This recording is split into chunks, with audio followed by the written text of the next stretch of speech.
আসসালামু আলাইকুম। আমি professor doctor U H. Ruhina Jesmin, English discipline, Khulna university, Bangladesh. আমি এখানে এসেছি আজকে একটা বিষয়ে ক্লারিফিকেশন, জাস্টিফিকেশন বা কিছু ইলাবোরেশনের জন্য। আমি পরিষ্কার করতে চাই একটা বিষয়। ফেসবুকে যেহেতু এই বিষয়টা এসেছে, একটু ভাইরাল হয়েছে এবং আমার যে বিরুদ্ধে যে ব্যাকল্যাশ চলছে, সেজন্য আমি ভাবলাম যে আমি কথাগুলো আমি নিজেই বলি। তো আমি গতকাল একটা পোস্ট দিয়েছিলাম যে নারী নেতৃত্ব নিয়ে, যে শেখ হাসিনা এবং খালেদা জিয়া তারা দুজন তারা পুতুল থেকে খালেদা জিয়া এরকম বলেছিলাম, এবং হাসু থেকে শেখ হাসিনা হয়ে তারা যে এই যে দুর্গম পথ পাড়ি দিলেন, তাদের এই যে জার্নিটা, তারা গৃহবধূ থেকে দেশ নায়ক হলেন, এটা সহজতর ছিল না। এটা কঠিন একটা জার্নি। পুরুষ শাসিত সমাজে নারীদের এরকম ক্ষমতায়ন আসলে অনন্য, এবং এরকম নেতৃত্ব, শক্তিশালী নেতৃত্ব আমাদের সামনে প্রয়োজন দেশের উন্নয়নের জন্য। আমি এটা বলেছিলাম শুধুমাত্র ফেমিনিস্ট পয়েন্ট অফ ভিউ থেকে। আমি একজন feminist researcher, gender researcher. Khulna university যে ফ্যাকাল্টি পেজ আছে, সেখানে দেখলে আপনি পাবেন। এছাড়া আমার বিভিন্ন পেজ আছে, বিভিন্ন প্ল্যাটফর্মে আমার আছে, যেমন লিঙ্কডইন আছে, একাডেমি এডু আছে, বিভিন্ন জায়গায় রিসার্চ গেটে আছে। তো আমার রিসার্চ ইন্টারেস্ট, আমার রিসার্চ পাবলিকেশনস, দেশ বিদেশের বড় বড় ইউনিভার্সিটি পাবলিশার আমার লেখা পাবলিশ করেছে। সেখানে যেটা দেখবেন যে অ্যালাইনমেন্ট সব জায়গায় আমি কিন্তু ওমেন এম্পাওয়ারমেন্ট নিয়ে কথা বলছি, ফেমিনিজম নিয়ে কথা বলছি, জেন্ডার নিয়ে কথা বলছি, রেস নিয়ে কথা বলেছি, এবং সেক্সুয়ালিটি স্টাডিজ নিয়ে আমি এগুলো কাজ করি। এগুলো নিয়েই আমার হচ্ছে লেখাপড়া এবং গবেষণা। তো আমি শুধুমাত্র ফেমিনিস্ট পয়েন্ট অফ ভিউ থেকেই আমি আসলে এটা বলতে চেয়েছিলাম যে নারী নেতৃত্বে যে তারা আসলে বাংলাদেশে তো এই দুজন ছাড়া আর ওভাবে আর কেউ আসে নাই। তো এবং এটা আমি খুব পলিটিক্যাল মিক্স আপ হিসাব করে আমি বলি নাই, আমি বলেছিলাম খুব ফেমিনিস্ট একটা পয়েন্ট অফ ভিউ থেকে যে তারা এই ভূমিকা রেখেছেন। কিন্তু এটাকে অনেকে পলিটিক্যাল একটা মিক্স আপ করে বিষয়টাকে অন্য একটা লেভেলে নিয়ে গিয়েছেন। আহ, এটা একটা সত্য। আবার কেউ কেউ, কারো কারো, কেউ শেখ হাসিনাকে পছন্দ করেন না, তারা ভাবছেন যে আমি এরকম পোস্ট দিলাম কেন, এটা সেটা। তো আমি দেখলাম যে আমার বিরুদ্ধে অনেক কথা হচ্ছে, যা আসলে কোনো সুস্থ মানুষের পক্ষে শোনা সম্ভব না।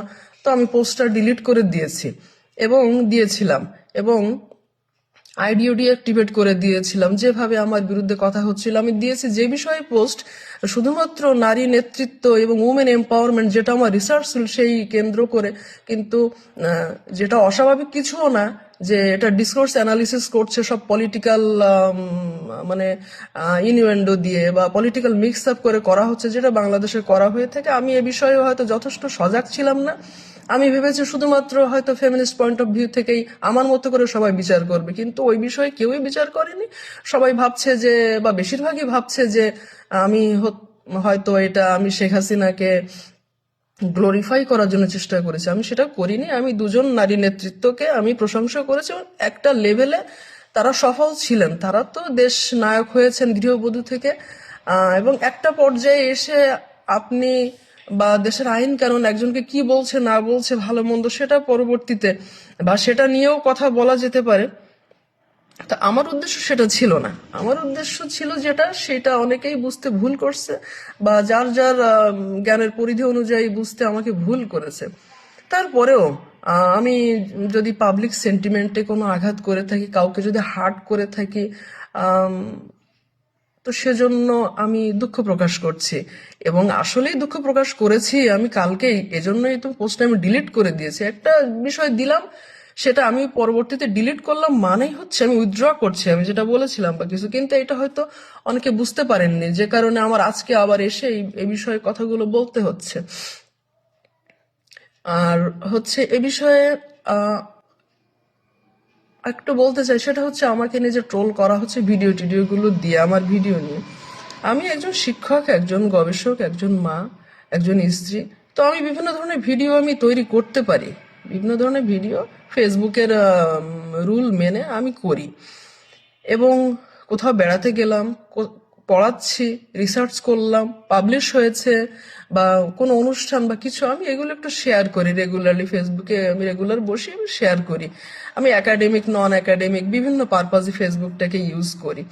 তো কালকের ঘটনার পর থেকে আমি আসলে খুবই মানে কষ্ট পেয়েছি যে আমার বিরুদ্ধে যেভাবে কথা বলা হচ্ছে, আমাকে একবার বুঝতেও চাইলো না কেউ। আমার বিরুদ্ধে যেভাবে কথা বলা হচ্ছে আমি কষ্ট পেয়েছি, এটা সত্য। আর আমি হচ্ছে ভণ্ডামি করতে পারি না, সত্য কথাটা আমি বলি, সেটা হচ্ছে ওইটা। আমার ছাত্র একজন সেখানে বলছে আমি the colour purple by Alice Walker, যেটা পুলিজার প্রাইজ উইনিং একটা নোবেল, সেটা আমি পড়িয়েছি, যেখানে ছিল বাইসেক্সুয়ালিটি ছিল। তো সেটা আমি আলোচনা করেছি ক্লাসে, সেটার উপর মুভি আছে, সেটা আমি দেখিয়েছি তাদেরকে।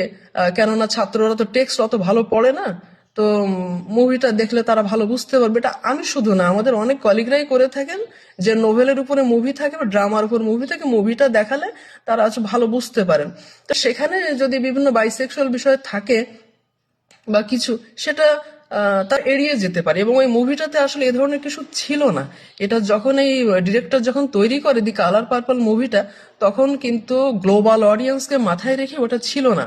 আর যেখানে এরকম কিছু থাকলে আমরা সেটা একটু টেনে দিয়ে আমরা কিন্তু দেখতাম।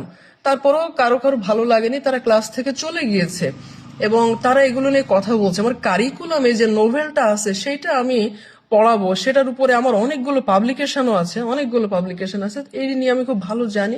আনন্দ সহকারে আমি আমার যে রিসার্চ ফাইন্ডিংস সেগুলো আমি ক্লাসে বলেছি, এবং এটা নিয়ে কোনো ভুল বোঝাবুঝি না হয় সেজন্য আমি সবসময় পরিষ্কার করি যে পৃথিবীতে এগুলো আছে। পৃথিবীতে হোমোসেক্সুয়ালিটি আছে, বাইসেক্সুয়ালিটি আছে, অনেক কিছু আছে, কিন্তু সেটা আমরা শেখার স্বার্থে শিখছি, যেহেতু টেক্সট বুকে আছে বা জানছি, কিন্তু আমি এটা প্রমোট করি না খুব কনসাসলি, কোনো ভুল বোঝাবুঝি না হয় যেন, সেজন্য আমি কিন্তু সেখানে বলেছি। এরপরে এটা বলা হচ্ছে আমি এই যে কথা বলছি আমার গলা শুকিয়ে যাচ্ছে, এটা একটা সমস্যা। আমি রমজান মাসে পানি খেয়েছি ক্লাসে। আমি 1 ঘন্টা ক্লাসে আমার অন্তত 1-2 বার পানি খাওয়া লাগে, আমি খেয়েছি, এটা আমার একটা সমস্যা। আমি আমি একজন আস্তিক, আমার পরিবারের সবাই নামাজ রোজা করে, আমরাও করি। আমি হয়তো মাথায় কাপড় দেই না, তো অনেকে ভাবে যে না, কি ভাবে না ভাবে। তো আমি একদিন ওদেরকে কথায় কথায় বললাম যে দেখো, এই যে কত কথাবার্তা হয়, তো অনেকে মনে করে যে আমি মাথায় কাপড় দেই না, তো এরকম। তো তোমরা কি জানো আমি একদিন রাসূল সাল্লাল্লাহু আলাইহি ওয়াসাল্লামের স্বপ্ন দেখেছিলাম। আর আর ঈসা আলাইহিস সালামের ওনাকেও আমি স্বপ্নে দেখেছিলাম। তো ঈসা আলাইহিস সালামকে আমি যখন স্বপ্নে দেখেছি, ওনাকে আমি দেখেছি ওনার গায়ের রংটা একটু কালো। তো আমি বিশ্বাস করতে পারিনি, যে আমি ভাবলাম যে একজন রাসূল, তো উনি নিশ্চয়ই অনেক সুন্দর বা কিছু এরকম একটা অবয়ব আমাদের সামনে ভাসে হবেন। তো আমি বিশ্বাস করতে পারিনি। পরবর্তীতে আমি একটু সার্চ দিয়ে আর্টিকেল দেখলাম, যেটা আমি কালকেও সার্চ দিয়ে আবার দেখলাম, যে চ্যাট জিপিটি থেকে, ওখানেও বলছে যে আসলে জিজাস কে হচ্ছে ইসলামে ঈসা আলাইহিস সালাম হিসেবে দেখে। তো হচ্ছে হোয়াইট কালার ছিলেন না, ডার্ক অলিভ ব্রাউন এই টাইপের ডার্কই ছিল। তো আমি রিসার্চ ফাইন্ডিংস এর বেসিসে আমি বলেছি আমি একটা স্বপ্ন দেখেছি। আমি তো এখানে ধর্ম অবমাননা করিনি, আমি তো রাসূল সাল্লাল্লাহু আলাইহি সাল্লামকে প্রকৃত অর্থেই স্বপ্ন দেখেছি। না দেখলে আমি বলতাম না, কারণ আমি এই সমস্ত ভণ্ডামি শয়তানি পারি না। আমার যখন এই খুলনা ইউনিভার্সিটির আমি গ্রাজুয়েট, যখন আমার প্রথম ওখানে 2004-এর ব্যাচ আমি, তো আমাদের একাডেমিক্স আমাদের ভর্তি হওয়ার পর আমরা 9 মাস বসেছিলাম। তখন আমি অনেক বুখারী শরীফ, তিরমিজি শরীফ থেকে শুরু করে অনেক কিছু পড়েছি। অনেক, যেহেতু ওই সময়টা বন্ধ ছিল, আমি অনেক কিছু পড়েছি, তখন এগুলোর মধ্যে ডুবে থাকতাম। তো আমি স্বপ্ন দেখেছি, এখন হয়তো ওইভাবে ডুবে থাকতে আমি পারি না, কিন্তু তার মানে এই না যে আমি স্বপ্নটা দেখিনি আর আমার ছাত্র এই নিয়ে কথা বলবে। আমি স্বপ্ন দেখেছি, আমি বলেছি। আমার অসুস্থতার সমস্যা আছে, আমি পানি খেয়েছি, কিন্তু রোজার মাসে আমি ক্লাসে পানি খেয়েছি বলে, আমি শিক্ষক হওয়া সত্ত্বেও আমি এটুকু ভদ্রতা, নমনীয়তা, সৌজন্যতা বোধ আমি বলেছি, দেখো আমার এরকম একটু সমস্যা আছে, এজন্য আমি খাই, তোমরা তো জানো, তো আমি সরি, তোমরা কিছু মনে করো না। তো এরকমও হয়, আমি যদি কখনো কোনো একটা বিষয় করি, আমি তাদেরকে জাস্টিফিকেশন দেই, ক্লারিফিকেশন দেই, পরিষ্কার করে বিষয়টা তাদেরকে আমি বুঝিয়ে বলি। এরপরেও যদি আমাকে নিয়ে কথা ছড়ানো হয় যে উনি এমন তেমন, তো আসলে আমার কিছু বলার থাকবে না, কেননা পারফেক্ট কেউই না। যারা বলছে বা এই যে পৃথিবীর যত কোটি লোক কেউই পারফেক্ট না, আমিও না, আমারও হাজারো ভুল আছে, হাজারো। তো ভুলের ঊর্ধ্বে কেউই না। আম, বলেছে আমার বিরুদ্ধে অনেক কথা, সেসব কথা কি বলবো। তো আমার মেয়েও কিন্তু লয়ের একজন স্টুডেন্ট খুলনা ইউনিভার্সিটির, সেও দেখছে সেও আমাকে বলছে তুমি এইসব পোস্ট দাও, আমাদের তো অসুবিধা হয়, এই যে কথা লিখছে আজে বাজে। তো যারা পোস্ট দেয় তারা তো হিসাব করে না যে ফ্যামিলি আছে, তো ফ্যামিলি থেকে দেখছে তারাও খারাপ লাগছে, তাদের কষ্ট পাচ্ছে। তা আমি কষ্ট পেয়েছি যে আমার জন্য আসলে আমার ফ্যামিলি কষ্ট পাচ্ছে এবং ছাত্রদের মধ্যে একটা হচ্ছে। তো ওকে, লেট মি ক্লারিফাই, যে আমি এটা ক্লারিফাই করি বিষয়টা। আমি ভিডিওটা বানাচ্ছি সেরকম এডিট কাটমাট করে না, আমি স্পন্টেনিয়াসলি মনে করার চেষ্টা করছি কি বলেছিলাম আর হচ্ছে আহ, কি কি লিখেছিল দেখি আমি উত্তর দিতে পারি কিনা, যদিও ফাইন। একটা বিষয় আমি বলি যে ছাত্রদের সেন্টিমেন্টে লাগার মতো কোনো কাজ আমি করিনি। আমাদের বিশ্ববিদ্যালয় একটা অরাজনৈতিক একটা বিশ্ববিদ্যালয়, যেখানে ছাত্র শিক্ষকের কোনো রাজনীতি নাই। গত বছর জুলাই আহ, আন্দোলনের সময় যখন আমাদের ছাত্ররা, এই বিশ্ববিদ্যালয়ে দুজন ছাত্র, ফিজিক্স এবং কেমিস্ট্রির ছাত্র, যখন পুলিশ স্টেশনে তাদেরকে অ্যারেস্ট করে নিয়ে যাওয়া হয়, আমার বাড়ি বটিয়াঘাটা, আমি অসুস্থ অবস্থায়, আমার হাজব্যান্ডের মোটরসাইকেলে ঝিরিঝিরি বৃষ্টি পড়ছে, আমি গিয়েছিলাম সেখানে।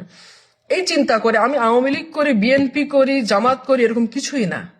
আমি চিন্তা করি যে আমার ছাত্র, তো আমি তার শিক্ষক, তার বিপদে আমার দাঁড়ানোটা হচ্ছে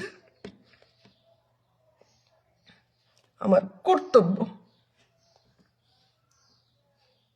তো এটা আমি করেছি। তো সেই ডিসিপ্লিনের একজন ছাত্র আমার বিরুদ্ধে এগুলো বলছে। আজকে তার সিনিয়র ভাইকে ছাড়াতে আমি গিয়েছিলাম, পরে জেনেছিলাম সে আমারই ছাত্র। ইংলিশে মানে ইংলিশের কোর্সগুলো তো আমরা ইংলিশের শিক্ষকরা নিয়ে থাকি, তো আমি নিয়েছিলাম। আমি দুঃখিত, এটা কোনো নাটক না। আমি একজন মানুষ, জীবনে কারো কখনো ক্ষতি করিনি। আর আমি খুব শক্ত মানুষ, আবার খুব নরম মানুষ। আমি আসলে একজন মানুষ। আমাকে যেভাবে গালিগালাজ করা হয়েছে, আজে বাজে কথা বলা হয়েছে, ভিত্তিহীন কথাবার্তা, এগুলো আমি আমি খুব কষ্ট পেয়েছি। আমার ছাত্ররা বলেছে, এই বিশ্ববিদ্যালয়ের ছাত্ররা,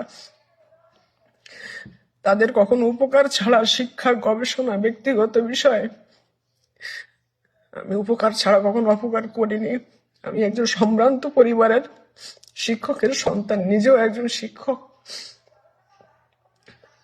আমি কষ্ট পেয়েছি।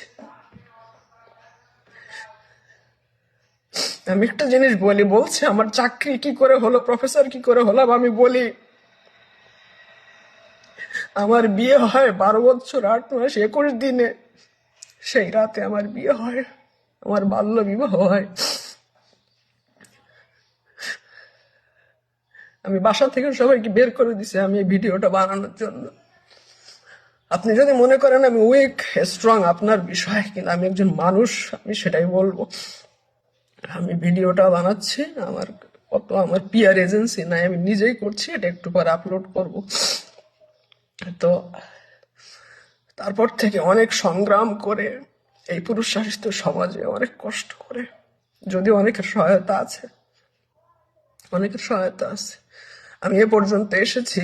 আমি আমার ছোট মেয়েকে নিয়ে এই বিশ্ববিদ্যালয়ে মেরিট লিস্টে চান্স পেয়ে আমি ছাত্র হিসেবে ভর্তি হই। আমার প্রত্যেক শিক্ষক জানে, আমার কোনো শিক্ষক বলতে পারবে না কোনোদিন ক্লাসে দেরি করছে, কোনোদিন লেখাপড়া খারাপ করছে, বলতে পারবে না। কোনোদিন কোনো শিক্ষকের কাছে যায়নি অ্যাসাইনমেন্টে আপনি ডেট এক্সটেন্ড করেন, বাড়ান, পারবো না, হয়নি, কখনো ঘটেনি। আমি এমন একজন মানুষ। আমার সেই মেয়ে, যে বাচ্চাকে কোলে করে বিশ্ববিদ্যালয়ে আমি ভর্তি হয়েছিলাম, খুলনা বিশ্ববিদ্যালয়ে, সেই মেয়ে এখন ল ডিসিপ্লিনে পড়ছে। আমার বিরুদ্ধে বলার আগে আমার সম্পর্কে জানা উচিত। আমি এভারেস্টের মতো দাঁড়িয়ে আছি, ছিলাম একটা ছোট্ট নরম একটা মাটি, সেখান থেকে উঠে এসেছি আমি এখানে। আমার বিরুদ্ধে বলার আগে হ্যাঁ ভাবতে হবে ভাই, তোমাকে ভাবতে হবে। যদি মানুষ হও আমার কাছে এসে ক্ষমাও চাইতে হবে।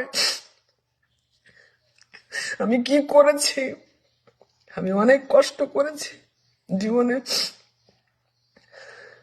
এবং আমি কৃতিত্বের সাথে রেজাল্ট করেছি। আমি ব্যাচেলার্সে আমি ফার্স্ট ক্লাস থার্ড হয়েছি। আমি বাচ্চা নিয়ে পড়ে ঘর সংসার করে আল্লাহ চাইলে আমি ফার্স্টও হতে পারতাম। তারপর আমি আর্থিক অনেক ঝামেলার মধ্যে পড়ে যাই। আমি মাস্টার্স চলাকালীন সময় আমি গণবিশ্ববিদ্যালয়ে আমার চাকরি হয়, সেখানে আমি মাস্টার্স করি, আমি থিসিস করি। থিসিস চলাকালীন আমার চাকরিটা আমার নিতে হয়েছিল, কেননা আমার কাছে কোনো টাকা পয়সা ছিল না, খাওয়ার ছিল না। আমি খুব পেটুক মানুষ, কিন্তু আমার খাওয়াও ঠিক মতো অনেক সময় হতো না। চাকরিটা এজন্য নিলাম, নিয়ে আমার রেজাল্ট একটু খারাপ হয়েছিল, তাও আমি ফিফথ হয়েছিলাম মাস্টার্সে, না সরি ফোর্থ। আমি মাস্টার্সে ফোর্থ হয়েছিলাম। আমার ইচ্ছা ছিল অনার্সে, তো মেয়েটা ছোট ছিল, চারিদিকে সমস্যা, পারিনি। একটা ল্যাপটপও আমার ছিল না, কোনো ইন্টারনেট কানেকশন ছিল না। তো আমি ওই চাকরিটা করে যে বেতন পেতাম, একদিন এমনও হয়েছিল যে আমি রেস্টুরেন্টে আমি খেতে পারিনি, আমার কাছে টাকা ছিল না। এরকম অনেক কিছু ঘটেছে। অনেক সময় গল্প করেছি ছাত্রদের সাথে, তাদেরকে ইন্সপায়ার করার জন্য। তো তারপরে আমি মাস্টার্স করলাম, ফার্স্ট ক্লাস ফোর্থ হলাম উইথ থিসিস। আমি যতদূর শুনেছি থিসিস আমার সর্বোচ্চ আমার এসেছিল, এবং সেটা আমি দেশের বাইরে পাবলিশ করি। তারপর থেকে আমার মাস্টার্স রেজাল্ট হয়ে যায় জানুয়ারিতে। 2012 সালে জুলাইয়ে আমি খুলনা বিশ্ববিদ্যালয়ে জয়েন করি। সেখানে অনেক ঘাত প্রতিঘাতের মধ্য দিয়ে প্রত্যেকটা আপগ্রেডেশন বোর্ডে আমি অনেক ঝুট ঝামেলার মধ্যে পড়ে যাই, এবং আমার অনেক কষ্ট করে এত দূরে আমি এসেছি। আমি অনেক জিদ ধরে আমি রটলেজে পাবলিকেশন করেছি, সেজে করেছি, স্প্রিঞ্জারে করেছি। 6 বার আমার পেপার রিজেক্ট করে স্প্রিঞ্জার, 6 বার, 5 বার করে। পরবর্তীবার আমি আমার জিদ ছিল আমি স্প্রিঞ্জারে পাবলিশ করবই, আমি একজন টপ ক্লাস রিসার্চার হবই। আমি করেছি, 6বারে আমি করেছি। অনেক ভালো ভালো পাবলিকেশন করেছি। ব্রিজ ওয়াটার স্টেট ইউনিভার্সিটি জার্নালে করেছি আমি, আমি ইউনিভার্সিটি অফ মাসারিকে করেছি, দরগাপেস ইউনিভার্সিটি করেছি, ওপল ইউনিভার্সিটি করেছি, অনেক ইউনিভার্সিটি দেশ বিদেশে, সেটা আমার প্রোফাইলে ঢুকলে বুঝতে পারবেন। বর্তমানে ভার্নন প্রেসের একটা কাজ আমি করছি, সেটাও জেন্ডার ওমেন এম্পাওয়ারমেন্ট নিয়ে কাজ করছি। আমেরিকান একজন প্রফেসর, হার্ভার্ডের একজন প্রফেসর, আফ্রিকান একজন প্রফেসর, আমরা কাজ করছি, কাজ চালিয়ে যাচ্ছে। তার আগে একটা হয়েছে অক্সফোর্ড, হার্ভার্ড, এবং আমরা 3-4 জন মিলে একটা কাজ করে সেটা রটলেস পাবলিশ করেছি। অনেক কষ্ট করেছি, করে এ পর্যন্ত এসেছি। তাই কেউ খারাপ কথা বললে খুব কষ্ট লাগে, কষ্ট লাগার জায়গা থাকে না। তো যারা প্রশ্ন তুলছিল যে ইনি প্রফেসর কি করে হলেন, এবং আপনাদেরকে আমি বলি, আমি অ্যালামনাইদের মধ্যে আমি প্রথম প্রফেসর, আমার ইংলিশ ডিসিপ্লিনে সর্বপ্রথম প্রফেসর হয়েছে আমি, যদিও আমি 6ষ্ঠ ব্যাচ। আমি আমি জাস্ট বলতে চাচ্ছি, এগুলো বলার মানে এটাই যে আমি বসে থাকিনি, আমি সংগ্রাম করে কষ্ট করে এ পর্যন্ত এসেছি, এবং সেটা নিয়েই আমি কাজ করি, ওমেন এম্পাওয়ারমেন্ট। তো এর মধ্যে যদি সবসময় পলিটিক্যাল বিষয় ঢুকিয়ে এনে একজনকে নাজেহাল করা হয়, তো শেষে সেটা ক্লারিফিকেশন দেওয়া এবং সরি বলা ছাড়া আর কিছুই থাকে না। আমার ছাত্ররা আজকে, আমার 2জন ছাত্র আমার বিরুদ্ধে বলছে, 2জন ছাত্র, আর 300 ছাত্র, 400 ছাত্ররা কি করছে? তাদের জন্য কি আমি কিছু করিনি? তাদেরকে কি আমি শেখাইনি কিছু? তাদের জীবনে কি আমি কোনো অবদান রাখিনি? কেউ কথা বলেছে, কেউ কথা বলেনি, প্রত্যেকটাই আমার মাথায় আছে। আমি কষ্ট পেয়েছি, কিন্তু কোনোদিন এর আগেও যে তার জন্য মার্ক কম দেব, কারোর সাথে ভালো সম্পর্ক হলে মার্ক বেশি দেব, খারাপ হলে কম দেবো, এরকম রেকর্ড আমার নাই এই বিশ্ববিদ্যালয়ে। এখনো পর্যন্ত শিক্ষকদের মধ্যে যদি সর্বপ্রথম পরীক্ষার প্রশ্ন জমা দেই আমি দেই, সর্বপ্রথম যদি খাতা জমা দেই আমি দেই। আমার এই শোল্ডারে যন্ত্রণা, এবার অ্যাডমিশন টেস্টের কাজ করার সময় সেই যন্ত্রণা আরো বেড়ে গিয়েছে, তারপরও করেছি। জীবনটা এত সোজা না, অনেক কষ্ট করে এত দূর এসেছি। সামান্য একটা পোস্টে, যেটা আমি বলেছি একটা নারীবাদী পয়েন্ট অফ ভিউ থেকে নিতে পারিনি, নিতে পারোনি, সেখানে তুমি তোমার যৌক্তিক পয়েন্ট অফ ভিউ রাখতে পারো, আলোচনা করতে পারো, কিন্তু আমার বিরুদ্ধে এত আজে বাজে, আমার পরিবারের বিরুদ্ধে এত আজে বাজে কথা বলা কারো কি এটা শোভনীয়? শোভনীয় না। বাইরের ডিসিপ্লিনের যারা বলছে, নিজের ডিসিপ্লিনের যারা বলছে, যদি মানুষ হয়ে থাকো, যদি বিবেক থেকে থাকে, আমার কাছে সরি বলা লাগবে, কেননা আমি তোমাদের কোনো ক্ষতি করিনি ভালোবাসা দেয়া ছাড়া। আজকে যারা বড় বড় কথা বলছে, কোনো রাজনীতি করে না, তোমরা বিপদে পড়ছিলে, তোমাদের খোঁজ নিয়েছি, ভাই তোরা বেঁচে আছিস না মরে গেছিস, কোথায় কি, পুলিশ স্টেশনে ছাড়াতে গেছি আমি, কি লাভ ছিল আমার? আমার লাভটা কি? আমি লাভ লস হিসাব করে কাজ করি না, যেটা রাইট সেটা করি, যেটা রং সেটা করি না, যেটা রাইট রং হিসাব করে কথা বলি। কিন্তু আমি জানি না সেই সময় হয়তো এখন আমি হারিয়ে ফেলেছি কিনা। আমি যাই বলছি, যাই করছি, সবই খারাপ হয়ে যাচ্ছে। আমার সবকিছু তো খারাপ না, কিছু দিক তো ভালো আছেই। আমি সেটা প্রাউড ফিল করি আমার নিজেকে নিয়ে। যখন কেউ থাকে না হচ্ছে প্রশংসা করে, তখন নিজেই নিজের প্রশংসা করতে হয়। এই সেন্সে নার্সিসিস্টিক, মানে এটাকে নার্সিসিস্টিক একটা পয়েন্ট অফ ভিউ বলে, অনেক সময় এটাও প্রয়োজন হয়। আমি অনেক রাইট রং নিয়ে বিশ্ববিদ্যালয়ে কলিগদের সাথে কথায় মানে জড়িয়েছি, এই সেই। তো আমি ক্ষান্ত দিচ্ছি, আমি কোনো রাইট রং নিয়ে আর কোনো কথা আমি আর বলতে চাই না। যা চলছে চলুক, আমি নীতি মানি, নীতির কথা বলি, কিন্তু কারণ এগুলো ভালো লাগছে না, তাই আমি এগুলো নিয়ে আর কিছু বলতে চাই না। আমার কাজ ট্রুলি প্রফেশনাল হওয়া, সময় মতো ক্লাসে যাব, পড়াবো, বেরিয়ে আসব। আমার কাজ মানে ইনকাম, প্রতি মাসে ছাত্রদের পড়াই, 2 পয়সা পাই, তাই দিয়ে আমার সংসারটা চলে। আমার কোনো ইডিওলজির দরকার নেই, আমার কোনো নেতা নেত্রীর কারোর দরকার নেই। আমার এই চাকরি কোনো নেতা নেত্রী দিয়ে যায়নি, আমার কষ্ট করে পেয়েছি এ পর্যন্ত, এখনো কষ্ট করছি। আমি কিভাবে প্রফেসর হয়েছি? নিজের যোগ্যতায়, নিজের ভালো ভালো পাবলিকেশনস দিয়ে করে আমি হয়েছি। আমি কোনো তেলবাজি করে হইনি, তেলবাজি আমার রক্তেই নাই, এটা আমি পারি না। এরপরও সর্বশেষ আমি অল্প কথায়, আমাকে কেউ কেউ পরামর্শ দিয়েছিল, তুমি অল্প কথায় বলো, কি বলতে কি বলবা আবার। কিন্তু ওই যে আমি মানুষ, আবার এই ভিডিও নিয়ে যদি আবার কথা বলা হয় যে না উনি এই বলছে, সেই বলছে, এই বলছে, সেই বলছে, ট্রোল করতে চাইলে তো কত মানুষকে ট্রোল করা যায়, মরার পরেও ট্রোল করছে, আমি তো তাও বেঁচে আছি। এরপরে যদি কেউ ট্রোল করে আমার মানসিকভাবে আমার কষ্ট দেয়, বা আমি যদি মানসিকভাবে অসুস্থ হয়ে যাই, কোনো অসুবিধা হয়, তখন নিজের বিবেকের কাছে একটু প্রশ্ন করে দেখো। তোমার ঘরেও মা আছে, বোন আছে, শিক্ষক আছে। সর্বোপরি আমি যে পোস্ট দিয়েছি, কোনো নারীবাদী দরকার নেই। আমার রিসার্চ বাইরের লোকেরা পড়বে, দেশের বাইরের লোকেরা পড়বে, আমার ছাত্রদের আর পড়ার কোনো দরকার নাই। আমি যে পোস্ট দিয়েছি এটার জন্য আমি নিঃশর্তভাবে ক্ষমা চাচ্ছি। জীবনে ফেসবুকে ওই টাইপের দেওয়ার আর আমার মন মানসিকতা নেই। আর আমি চেষ্টা করছি যে আমি দেশের বাইরে টাইরে কোথাও আমি টিচিং এ চলে যেতে পারি কিনা, আল্লাহ সহায় হলে হয়তো চলে যাব।